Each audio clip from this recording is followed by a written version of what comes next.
ఎలా పిల్లల ప్రాణాలు తీస్తుందో మనం గమనించాల్సిన విషయం.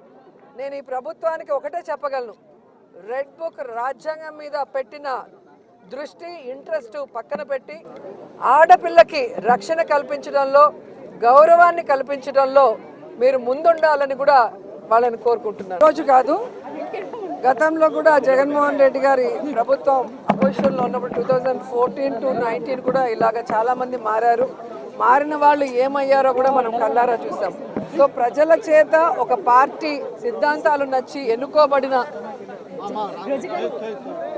ప్రజల పార్టీ సిద్ధాంతాలు నచ్చి ఎన్నుకోబడిన వాళ్ళు, పార్టీ నియమించిన వాళ్ళు ఈరోజు వెళ్ళిపోతుంటే వాళ్ళు ఆలోచించుకోవాలి వాళ్ళు చేస్తుంది కరెక్టా తప్ప అనేది. సో దీనివల్ల జగన్ అన్నకో వైఎస్ఆర్సీపీ పార్టీకో ఎటువంటి నష్టం ఉండదు. ఎందుకంటే ఎప్పుడూ కూడా పార్టీకి ద్రోహం చేసి